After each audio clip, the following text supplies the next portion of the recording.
My name's Alicia Corrales. My pronouns are they, them, and I am a theatre performer, obviously, slash, I have my own artist project, so a musician. And I'm playing Maureen Johnson, who is this kind of quirky, loud, incredibly sexy performance artist. And she really can't go anywhere without making anyone fall in love with her. Yeah, amazing. And then I always ask this to start an interview, but when did you know you wanted to perform? Oh, that's a great question. I actually, when I was super, super little, I used to go to like kiddie acting classes and I loved it. And I thought, oh, I'm going to be the next Angelina Jolie in the movies. And then I figured out very shortly after that I loved to sing. Yeah. And so I think my parents basically were like, well, why not combine them? Mm-hmm. So I started like professional training for theatre and performing when I was 12. So I've always done it. It's always been the plan. And then were there any kind of performances that were the ones that made you think, oh, that's what I want to do? Mm. Well, not necessarily performances, but I remember when I was very young, I it was seeing things like the Heathers musical or what else has really inspired me? I actually love, I think one of my favorite ever shows was a show that we did when we were in theater class, just like as a group. And it's a zombie prom. Yeah. And I adore it. I think it's a brilliant, so funny, so hilarious. So I definitely want them to do some kind of huge revival. That would be my dream. But another show that always inspired me, funnily enough, was Rent. It's always been a dream show for me. So very nice. Yes. And here we are finally in rehearsal now for Rent. What can you tell me Exactly. about this production in particular? This production in particular, I think is going to be really interesting because something I've noticed is that the team really want to take it in a different direction than the way a lot of the numbers and things are usually set. They're really trying to kind of make it their own, which I think is really exciting, especially with a show where the bones are so strong. Anyway, you really do have room to play with it and do whatever you want. Have a little bit of experimentation. And then obviously you say it's one of your dream shows, but what kind of first drew you to the role? Well, funnily enough, I always struggled when I was younger because the two kind of big, strong female leads are Maureen and Mimi. And I've always related to Maureen because she was performancy and flirty and queer, which, it's always good as a queer person to get to play a queer role that's so huge. Yeah. But I also always really related to Mimi because she's supposed to be young and I've always kind of been the baby and things. And she's also Spanish, which obviously reminds me of my mom and my background. So it was always a twist up. I never knew which way I would go if I got the opportunity. But I am very excited to be doing Maureen. She's fantastic, and I feel much more grounded in myself as a person than I ever have. So I think I'll really have the best chance of doing her justice. Yes. And then maybe you can't, but can you ever remember that moment when you first saw Rent, either it was the film or the musical, and had that impact it had on you? I do. I think the first time I'd heard of Rent, it was actually just the soundtrack, and the Yeah. soundtrack blew me away, obviously. Like the music is incredible. Even just that first song, the opening, is just like, oh, it's so like you can't hear it without it making you feel something, which I think Yeah. is amazing. That's definitely what music should do. And I remember it was the movie. The first thing I saw was the movie, and I just remember thinking, wow, like it's just crazy how much you can care for people you've never met. Yes. Yeah, that's better. That's the joy of theatre, isn't it? Kind of meeting those characters, and then you come out 2 hours later and almost like friends, don't they? Yeah. And then you've touched on it a little bit already, but playing a queer character, like you are yourself, and then kind of how much of you do you see in the role, and how much do you get to input yourself into that role? Oh, you're gonna get me into trouble with my wonderful girlfriend. Yeah. There is quite a lot of me I would say, in Maureen. I think she's harmless personally, but Yeah. maybe I'm just sticking up for myself. But she loves a flirt. She's just got such a kind of inviting energy. She's got such a spark about her. And that draws people in. And I think she really is a people person. Like she loves everyone and she loves connecting with people. And I do feel that a lot in myself as well. Um, I am definitely slightly better behaved than she is, but Yeah. yeah, there's definitely some similarities. And then what challenges do you face when you are playing a role like this? Well, to be completely honest, I am a performer by nature in lots of ways, but I'm also, I think, probably an extroverted introvert. Yeah. I do love to naturally sit back quite a lot, and the way that I perform my most authentically isn't necessarily the biggest, bullshiest thing. So I do find myself to be a little bit shyer than she is. So especially for, I mean, Over the Moon is such a crazy song and such crazy like explosion of her like performance artistry and something that would absolutely never come from me. So it's going to be really fun and interesting to put myself into that in a way that I can make it really authentic. I really want it to mean something and not just be. I think sometimes it gets lost, the meaning gets lost, and people just kind of laugh at how crazy and out there she is. But that song itself is a protest that needs to get people to like really care about something, and I'm really excited to try and take that approach. And then what's it like when you are rehearsing, like you say, Over the Moon, when you haven't got necessarily that immediate reaction from an audience? How's that? Yes, rehearsals without audiences can definitely be a little bit awkward. It's quite difficult to gauge what your reaction time is going to be, and I do think a lot of stage work is really reliant on the actor bouncing off what the audience is giving. And I think, I mean, that's why most shows have previews, really, Yeah. because you never know how it's going to go down until you give it a couple of goes. We're not going to have that. But, everyone, I mean, this cast, this team, everyone I think is wonderful. So I'm very excited to see us all make those adjustments very quickly, I'm sure. And then what's it like, obviously, because obviously Over the Moon is kind of the big first real moment you see the character can step out. And obviously that's quite a way into the first half. What's that like for you as a performer when you're kind of almost waiting for that moment? Well, you know what? I've done, so my first job was Six, the musical, which Yeah. is obviously a straight through, everyone's on stage almost constantly. Yeah. So I've never really done a show where I get a wee break. Yeah. So I'm just excited that once Beginners is called, I can still be like, I need a piss. Like, Yeah, chill. I'm so ready for a little bit of chill. Yes. It's amazing because I work in a theatre as well. It's amazing just seeing like people like backstage, how like relaxed they are just because you're not needed. I can't wait. I cannot wait. Obviously, in the show, you've got the relationship of Athena, who's playing Joanne. What's that like in kind of creating that? I don't know, did you have the crossover with Six with her? We actually did. Yeah. And it's actually really sweet because something I didn't remember that she actually showed me a few days ago was all those years ago, which was many years ago when we were both on the same tour for a bit. Yeah. After that, I had messaged her and been like, "Oh, I'm sure we'll get to work in something together again one day. The universe will make it happen." And all those years later, can you believe that? We're playing one of the most iconic stage couples. But it's really lovely. It's really nice to know her already and to have that kind of like friendship and chemistry straight off the bat.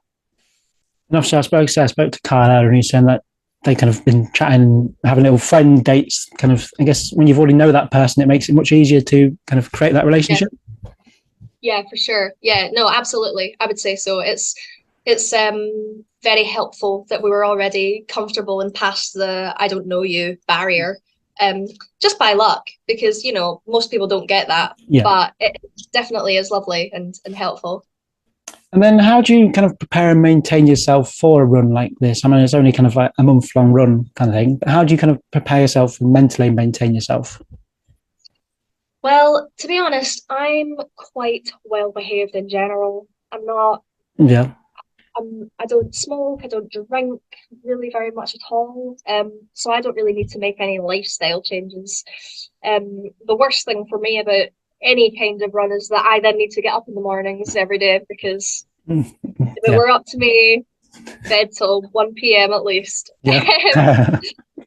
But yeah, I try to make sure that I switch off and take some time for me because when you're doing like the same show for an extended period of time, even if it's just for that like few rehearsal weeks, you don't want to lose the love for it. You don't want to get like lost in the calculations and then forget the art. Yeah. So yeah, I like to, do my homework a little, but really switch off so that I always love it and it always feels like something fun that I get to do. Yes. And then the musical is fast approaching its 30th anniversary in a couple of years now. Why do you think it remains relevant, and why do you think this production talks to a 2024 audience? Well, I mean, the main themes of the show are obviously, you know, well, they include like poverty, they include like disease, community, like people coming together through like real times of hardship. And I just think that's like pretty much always going to be relevant unless we take a huge turn and get a really great government. I think that's probably always going to be pretty relevant, sadly. Yeah. Um, so yeah, I mean, even since being here, we've all it's different to be in a small town as queer people, especially like it's not as accepted Yeah. as it is in the big cities where we feel a little bit safer. So I think, it is good that we're doing a show like this in a place that might not be as forward thinking. And I think that because of that, shows like this are necessary and always relevant. Yeah. And I guess, like, I know it was written kind of in the 90s, but I guess gender identity wasn't necessarily so much around then, I suppose. And I guess that's kind of the big change in the world. Yeah, absolutely. I mean, even the fact that like it isn't really specified in the script, I think. Yeah. If Angel is just a drag queen, if she's a trans woman. And I think, as life progressed, if Jonathan Larson was still here, I think that's probably something that would have been looked at and considered. But yes, you're so right. Even just like the journey around her gender and her expression and what she does, like that's so important right now. And then obviously you can pick your own here, but do you have a favourite part of the show? I actually do, and I have a few. Yeah. Opening is amazing. I've always loved One Song Glory. Yes, that one. I don't know if they why. A lot of people find it kind of boring, but I really love it. Yeah. And I love when Mimi sings to Roger when she sings the a heart may freeze or it can burn. I just think, oh, it's so pretty. I'm very excited to listen to Eva do that. You'll be surprised now. Kyle literally said that exact same moment as well. Literally, go. No way. Oh my gosh, yeah. Well, there you go. A lot of pressure on Eva. Yes. And then if you were in this moment, though, and you could speak to Jonathan Larson himself, what would you want to ask him about the show? Oh gosh, what would I want to ask him? I think I think I would probably be most interested in hearing about what Angel really was and how she identified and like where that basis was and if she was to explore like womanhood or not. I think that would be interesting to find out. Yes. This may be a really wanky question, so just go with it. I asked it earlier, but obviously 525,600 minutes is one of the motifs of the show. How do you measure a year in your own life? Oh,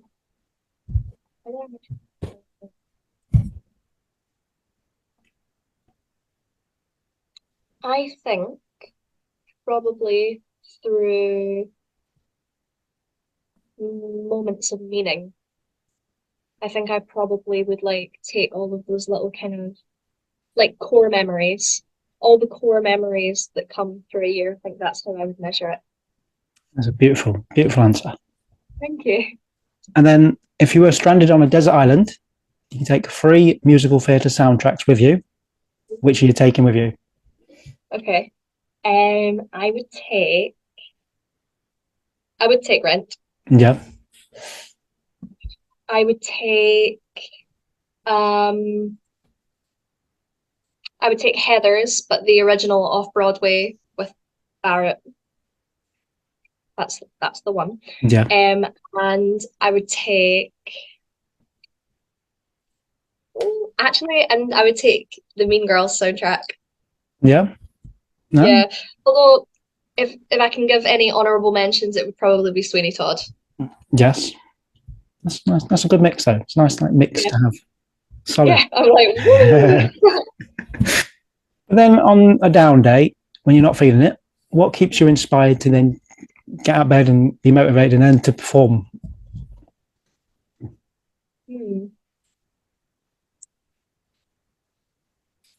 I would say I probably got 2 answers.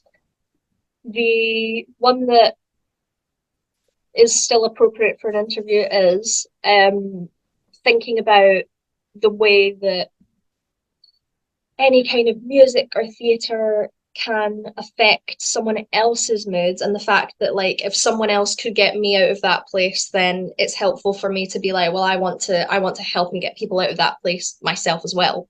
Yeah. And if I'm really down, get me to the doctors, antidepressants vibes, then I would probably say putting money on the table for my little dog children. Yeah. Because it does actually very much help when I'm like, oh no, I'm not going anywhere. They look at me and I'm like, oh yes, okay, I am. Yes. Yeah. That's amazing. And then simply, what does theatre mean to you?